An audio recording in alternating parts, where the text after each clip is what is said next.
நிறைய சினிமால பார்த்துருக்கேன் சார். கேப்ப உட்காரும்போது கழட்டி வச்சுட்டு தான் உட்காருவாங்க.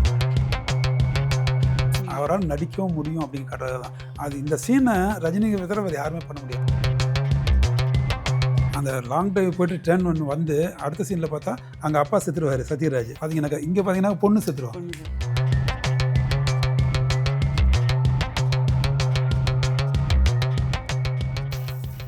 இந்த எம்பளம் பத்தி சொல்லுங்க சார். ஸோ இது பார்த்தீங்கன்னாக்க அந்த வில்லனோட பையன் சஞ்சய் மல்ஹோத்ரான்னு நினைக்கிறான் பேர், அது சரியா தெரியல, சம் மல்ஹோத்ரா.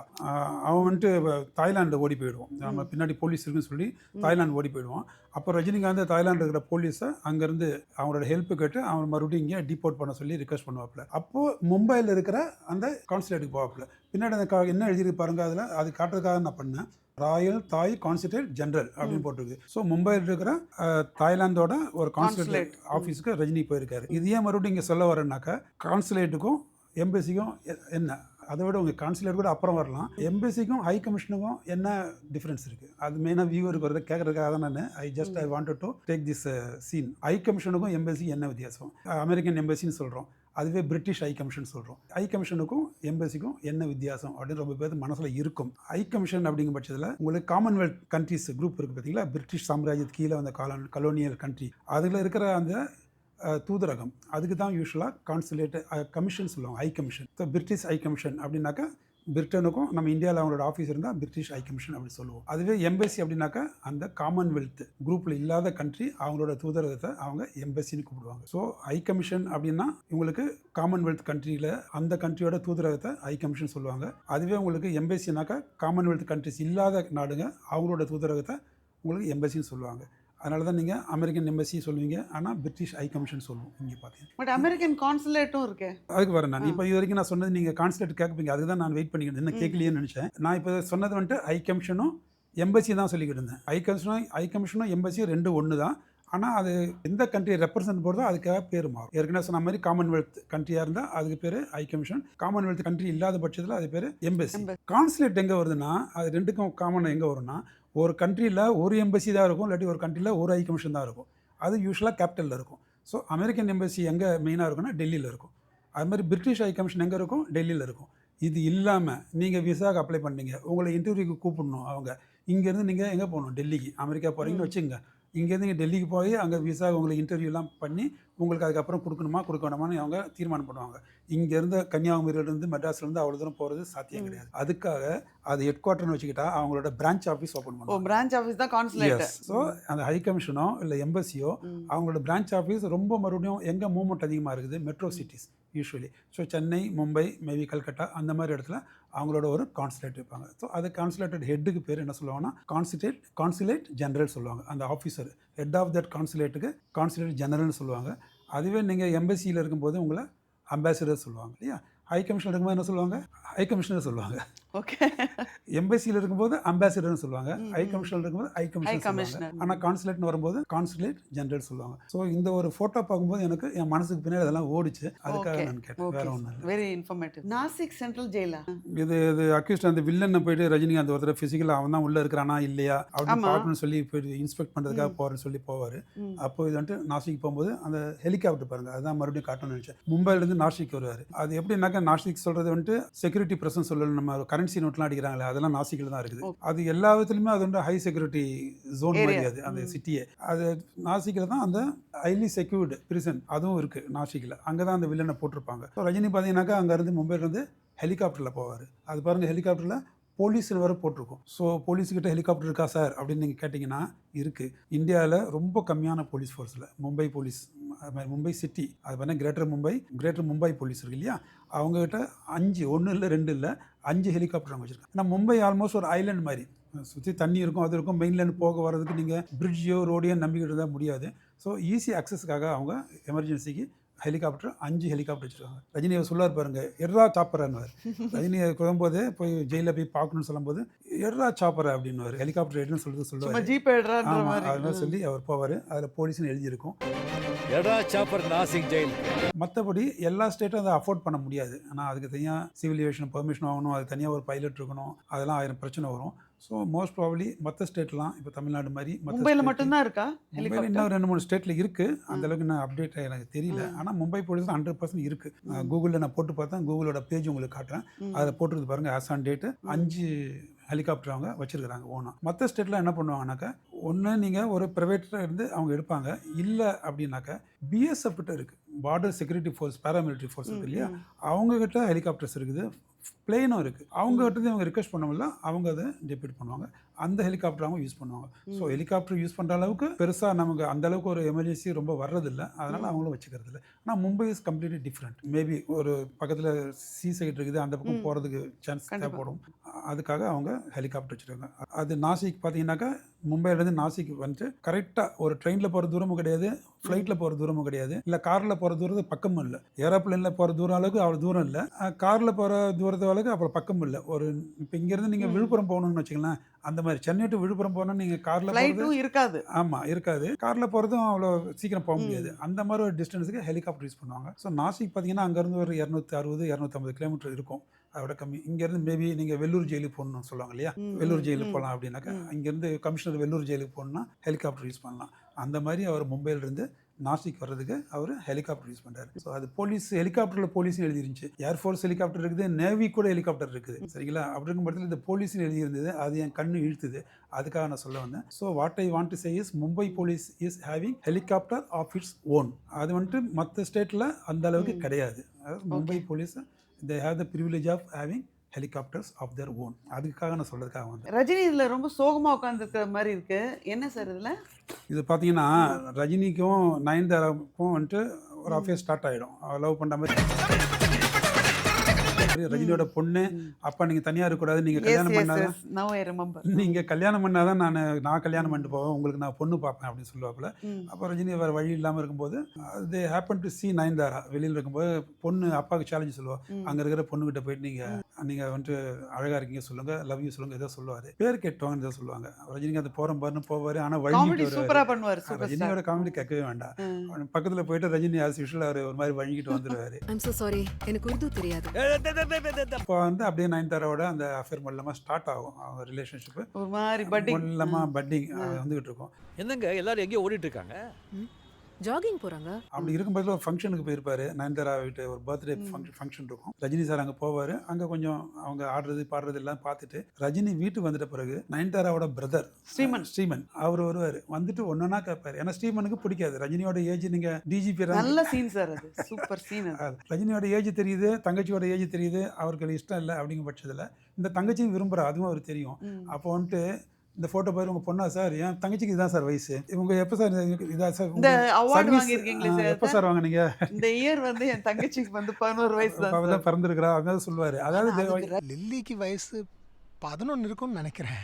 அதுதான் எடுத்துக்கிறேன். அது பாருங்க, ரொம்ப சூப்பரா இருந்தது சார், நான் ரொம்ப ரசிச்சேன் அந்த சீன். அதுக்காக தான் அதை வந்து எல்லாத்தோட மனசும் தொட்டிருக்கும். ரஜினி இந்த ஒரு 2-3 இடம் நான் உங்களுக்கு கடைசியாக சொல்கிறேன், அதை நான் மறந்துட்டேன், நீங்கள் ஞாபகப்படுத்துங்க. ரஜினி வந்துட்டு டிப்பிக்கல் ரஜினி ஏன் இன்னும் ரஜினியாக இருக்காருங்கிற சூப்பர் ஸ்டார்னு சொல்கிறாங்கன்னா அதுதான் காரணம், சும்மா அடிதடிக்காக கிடையாது, அவரால் நடிக்கவும் முடியும் அப்படின்னு காட்டுறது தான். அது இந்த சீனை ரஜினிக்கு தவிர வேறு யாருமே பண்ண முடியாது. அவன் ஒன்றொன்னா அந்த அண்ணங்காரன் சொல்லும் போது, சார் இதெல்லாம் இருக்குது, என் தங்கச்சி உங்களுக்கு லாயக்கு இல்லை, என் தங்கச்சிக்கு நான் மறந்துடுங்க, இது வெளியிலலாம் சொல்லிக்கிட்டு அது ஒரு மாதிரி சிரிப்போட அதை அக்செப்ட் பண்ணிட்டு அது வந்துட்டு கிளாஸ். அந்த அளவுக்கு ரஜினி இருந்து நடிப்பை வாங்கின முருகதாஸ் சாருக்கும் ஒரு பெரிய கிளாப். Rajini sir excellent. அந்த ஒரு சீன் வந்துட்டு என்னால மறக்க ரொம்ப நமக்கே ஒரு மாதிரி பாவமா இருக்கும். ஏன்னா அதுக்கு முன்னே அந்த அளவுக்கு இன்டிமேசி காட்டிட்டே வருவாங்க. ஓகே ஓகே எல்லாம் முடிஞ்சிருச்சு, ரஜினியே போய் சொல்லிட்டானே அப்படின்னு. அது நயன்தாரா கிடைக்கலையே அப்படின்னு உங்களுக்கு.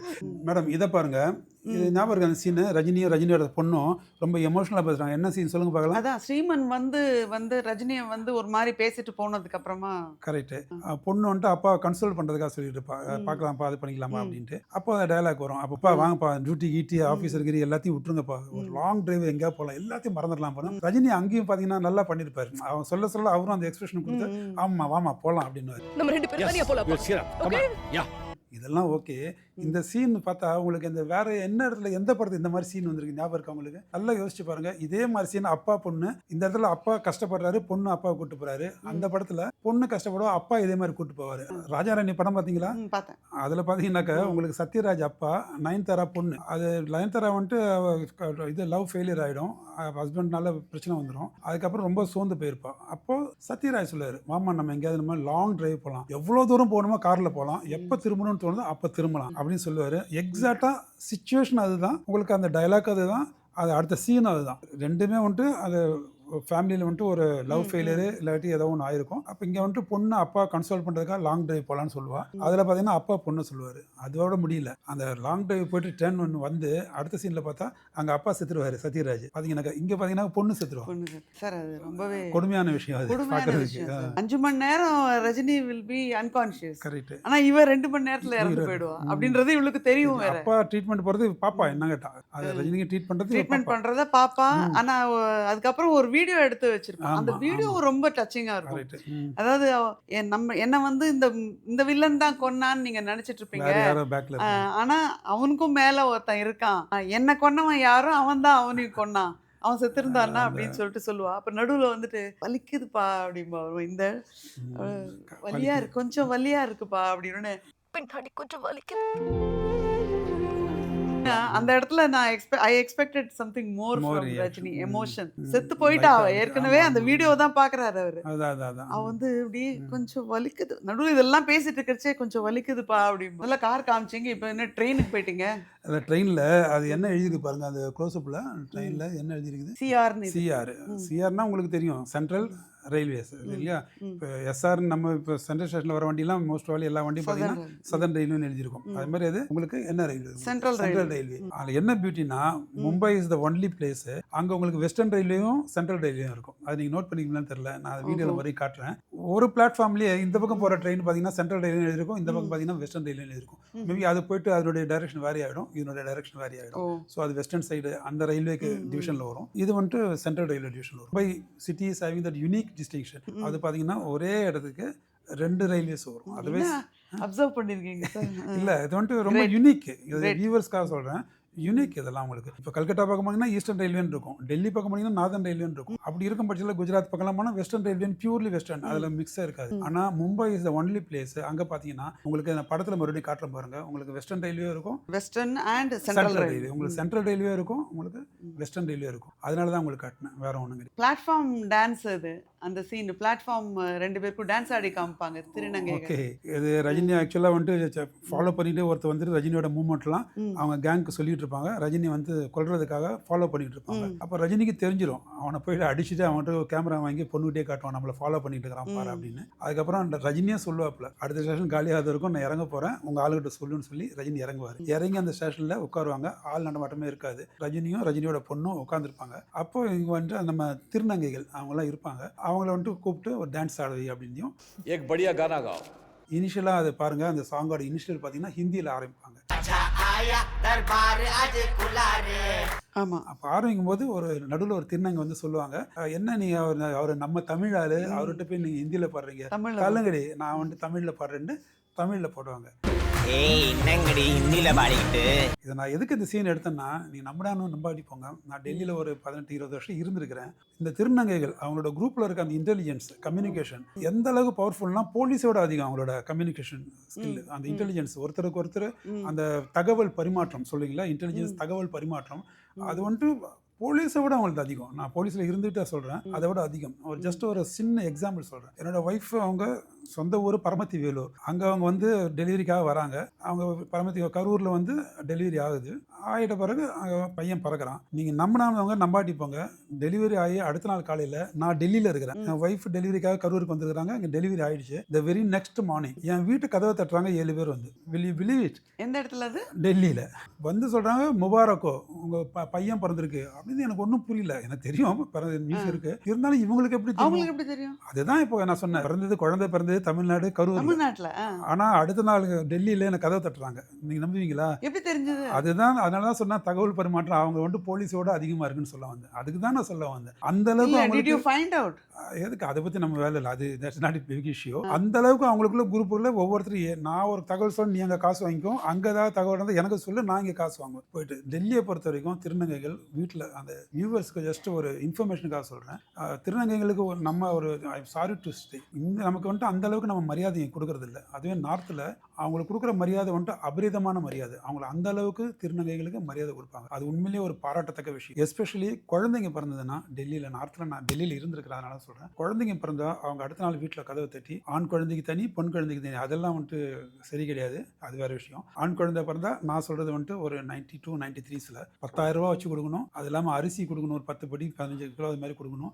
எத்தனை பேர் வராங்களோ அத்தனை பேருக்கும் சாரி எடுத்து தரணும். இவ்வளோ பண்ணி காசும் கொடுத்து பண்ணணும். அவங்க குழந்தைய படுக்க வச்சு சுற்றி ஒரு கும்மி அடிக்கிற மாதிரி அடிச்சுட்டு குழந்தைய ஆசீர்வாதம் பண்ணிட்டு போவாங்க. அவங்க டெல்லியில் இருக்கிறவங்க அவங்களோட நம்பிக்கை என்னென்னா, அர்ஜுனன் வனவாசத்தில் இருக்கும்போது திருநங்கையோட ஒரு போர்ஷன்ல அந்த மாதிரி இருக்கும். அதனால அது அவரோட வழி வந்தவங்கன்னு சொல்லி அவங்க நம்புறாங்க. நார்த் இந்தியன்ஸுக்கு உங்களுக்கு இந்துயிசம் ஒரு ஸ்ட்ராங் பிலீவர்ஸ், சந்தேகமே இல்லை. அதை வச்சு அவங்க வர்றதுனால நார்த் இந்தியாவில் இருக்கிறவங்க திருநங்கைகளுக்கு நல்ல மதிப்பு கொடுப்பாங்க. அவங்களுக்கு அந்த அளவுக்கு அந்த தகவல் பரிமாற்றம் நடக்குது. ஸோ என் வீட்டுக்கு வந்து கதவை தட்டினாங்க. அதுக்கப்புறம் இன்னும் குழந்தை ஊர்லேருந்து வர்றதுக்கு ஒரு மாதம் ஆகும், நீங்கள் இவ்வளோ அடுத்த நாளே வந்துட்டீங்களே அப்படின்னு. அங்கே இருக்கிறவங்க தமிழில் அந்த லேடி பேசுனாங்க. அதனால தான் ஞாபகம் வந்துச்சு. அவங்க தமிழில் பேசுகிறாங்க. நானும் சேலம் தான் சார், எனக்கு தெரியும், எனக்கு நியூஸ் வந்துச்சு எங்களுக்கு, நீங்கள் இப்போ கொடுத்தாலும் கொடுங்க, குழந்தை வந்த பிறகு கொடுத்தாலும் கொடுங்க, சொல்கிறதுக்கு தான் வந்தோம் அப்படின்னாங்க. அப்போதே கொஞ்சம் காசு கொடுத்து அனுப்பிச்சிட்டு குழந்தை வந்துட்ட பிறகு பார்க்கலான்ட்டு என் குழந்தைய ஒய்ஃப் ஒரு 2-3 மாதம் கழிச்சு கூப்பிட்டு வந்தாங்க. அதுக்கப்புறம் மறுபடியும் கூட்டிகிட்டு வந்து அவங்ககிட்ட சொல்லலாம் வேண்டாம், அங்கே மறுபடியும் அதனால தான் சொல்கிறேன், திருப்பி நான் வந்துட்டு I am very much surprised to see their intelligence. அதுக்கு வந்து என் ஒய்ஃப் வந்து ஒரு 2வது நாள் எங்கள் வீட்டுக்கு வந்துட்டாங்க. ஆட்டோமேட்டிக் நான் சொல்ல வேண்டிய அவசியமே இல்லை. 2வது நாள் வந்துட்டாங்க. சார் குழந்தை வந்துடுச்சு சார், வந்துட்டாங்கல்ல படுக்க சார் சொல்லி குழந்தைய சுற்றி ஆசீர்வாதம் பண்ணி அது பண்ணி எல்லாம் நாங்களே அவங்களுக்கு கொடுக்க வேண்டியதில் அவங்களுக்கு ஒரு 7 பேர் வந்தாங்க. ஒரு 7 சாரி எடுத்து கொடுத்து, காசு கொடுத்து, அரிசி கொடுத்து அவங்கள அனுப்பிச்சு. ரஜினி வந்து ஒரு ஹையர் ஆஃபீஸர் முன்னாடி நின்று சல்யூட் அடிக்கிறாரு. இந்த ஃபோட்டோ எதுக்கு சார்?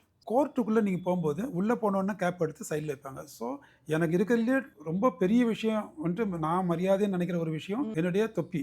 அதையே நான் கோர்ட்டுக்கு முன்னாடி என்ன பண்ணேன், எடுத்து மரியாதை கொடுக்கும். புரியுங்களா? அந்த கேப் எடுத்தால் அவங்களுக்கு நம்ம மரியாதை சொல்லாமல், அதான் ஹேட்ஸ் ஆஃப் ஹேட்ஸ் ஆஃப் சொல்லுவாங்க. அதுதான் உங்களுக்கு ஏதாவது ஒரு டெட் பாடி இருந்தால் கூட உங்களுக்கு போலீஸ் எல்லாம் வந்து சினிமாவில் காட்டும்போது ஒரு டெட் பாடி பார்த்த உடனே கேப் எடுத்துட்டு அவர் சல்யூட்டேஷன் கேப் எடுத்து வைப்பார். அப்படி இருக்கும் பட்சத்தில் அதெல்லாம் தனி விஷயம். இந்த ஃபோட்டோ நான் எதுக்கு எடுத்தேன்னா, இதுக்கு முன்னாடி நான் அமரன் படம், வியூவர்ஸ் பார்க்காதவங்க என்னுடைய அமரன் போயிட்டு மறுபடியும் பாருங்கள். கேப்பை பற்றி நான் ரொம்ப பெருசாக சொல்லியிருப்பேன். ஹெட் கியர் சொல்லுவாங்க. திருப்பி சொல்கிறேன், போலீஸை பொறுத்த வரைக்கும் ஒரு 9 மாதம் 10 மாதம் ட்ரைனிங் பண்ண போலீஸ் ஆஃபீஸர் யாருமே எப்போவுமே ஹெட் கியர் இல்லாமல், தலையில் தொப்பி, ஹேட்டாக இருக்கலாம், கேப்பாக இருக்கலாம், பேரட் கேப்பு, பீக் கேப்பு, எது வேணாலும் இருக்கலாம், ஆனால் அவங்க கேப் இல்லாமல் சல்யூட்டே அடிக்க மாட்டாங்க. இந்த இடத்துல பார்த்தீங்கன்னா ரஜினி சார் கேப் இல்லாமல் சல்யூட் அடிப்பார். அதை வந்துட்டு திருப்பி சொல்லுவேன், அது வந்துட்டு யாருமே கேப் இல்லாமல் எந்த ஒரு ஆஃபீஸரும், போலீஸ் ஆஃபீஸர் யூனிஃபார்மில் இருக்கும்போது கேப் இல்லாமல் சல்யூட் அடிக்கவே மாட்டாங்க. சரிங்களா? கேப் போட்டு தான் அடிப்பாங்க. தலையில் ஹெட் கியர் ஒன்று இருக்கணும். இன்னொரு எக்ஸாம்பிள் சொல்கிறேன், நீங்கள் பாருங்கள், நீங்கள் நோட் பண்ணியிருப்பீங்க. நம்ம காலேஜ் ஸ்கூல்லலாம் உங்களுக்கு ஸ்போர்ட்ஸ் டே அன்னைக்கு ஈவினிங் டைமில் அந்த பரேட் மாதிரி பண்ணுவாங்க. ஸ்போர்ட்ஸ் டே அன்னைக்கு அப்போ வந்துட்டு ஒரு விஐபி யூஸ்வலாக ஒரு போலீஸ் ஆஃபீஸர் தான் கூப்பிடுவாங்க. அவர் பிளேசரில் தான் வந்திருப்பார், சிவில் ட்ரெஸ்ஸில். இருந்தாலும் ஒரு கோல்ஃப் கேப் மாதிரி ஏதாவது ஒரு கேப் போட்டுட்டு தான் வருவார். கவனிச்சு பார்த்துருக்கீங்களா நீங்கள்? எந்த போலீஸ் ஆஃபீஸருமே அந்த ஒரு ஸ்போர்ட்ஸ் ஆனுவல் டே நடக்கும்போது அவர் வந்து அந்த பரேடு, என்சிசி முன்னாடி பரேட் நடக்கும், அவர் வந்துட்டு சல்யூட் எடுத்துக்குவார். அப்படி சல்யூட் எடுக்கும்போது அவர் வந்துட்டு அவர் பேரேடில் எடுக்க மாட்டார். அவர் நிச்சயமாக ஒரு சிவில் ட்ரெஸ்ஸில் தான் இருப்பார். பிளேசர் போட்டிருப்பார், டைகி கட்டியிருப்பார். மேலே பார்த்தீங்கன்னா ஏதோ ஒரு ஹேட்டு இல்லாட்டி ஏதோ ஒரு உங்களுக்கு கோல்ஃப் இது மாதிரி போட்டு தான் எடுப்பாங்க.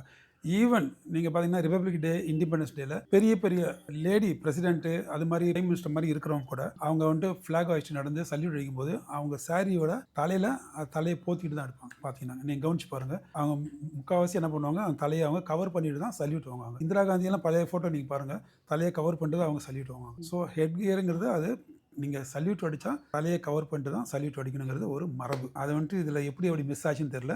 Rajini sir without hat salute அடிக்கிறாரு. இது தப்பு. நாங்கள் தர்பார், அதுதான் கடைசியாக ரஜினி சாரோட தர்பார்.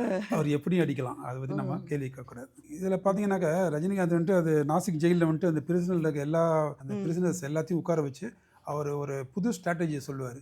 தாமஸ் வெயின் கிராமர் அப்படிங்கிற ஒரு கேஸ். இது ஃப்ளோரிடா மாநிலத்தில் ரொம்ப ஃபேமஸ். ஒரு 30-40 வருஷத்துக்கு முன்னாடி நடந்தது. அப்போ வந்துட்டு ஆக்சுவலாக ஜெயிலில் இருக்கிறவங்களுக்கு மற்ற கிரிமினலை பற்றி வெளியில் இருக்கிறவங்க பற்றி எப்போயுமே நல்லா தெரியும். அப்போ வந்துட்டு உங்களுக்கு கம்யூனிகேஷன்லாம் பெருசாக கிடையாது. செல்ஃபோன் டிவி அப்படிலாம் இல்லை அந்த காலத்தில். அப்படி இருக்கும் பட்சத்தில் ஒரு நம்ம யாரை தேடிக்கிட்டு இருக்கிறோம் வெளியில், ஒரு பர்டிகுலர் கிரைம் நடந்திருக்கோம், ஒருத்தன் அங்கே தப்பு பண்ணியிருப்பான், அது யார் எங்கே இருக்கிறான்னு சொல்லி நமக்கு தெரியாது. அவனோட மோடஸ் ஆபரண்டி எப்படி பண்ணுவான், எங்கே போய் ஒளிவான் தெரியாது. ஆனால் அவனோட சம்மந்தப்பட்டவங்க யாராவது ஜெயிலில் இருக்கிற சான்ஸ் இருக்குது. அது எப்படி ஓப்பனாக கேட்கறது அதுவும் தெரியாது. அப்படி இருக்கும்போது அந்த காலத்தில் என்ன பண்ணியிருக்காங்க, ஃப்ளோரிடாவில் ரொம்ப ஃபேமஸான கேஸ். அது இந்த இடத்துல முருகதாஸ் சார் ரொம்ப ஆப்டாக யூஸ் பண்ணிப்பாரு. அதுக்குன்னு முருகதாஸ் சாருக்கு ஒரு பெரிய கிளாப். உண்மையிலேயே அது என்ன டெக்னிக் அப்படின்னா, அப்போ அது ஒரு பர்டிகுலர் கிரிமினல் வெளியில் இருப்பான், அவனை பிடிக்கணும்.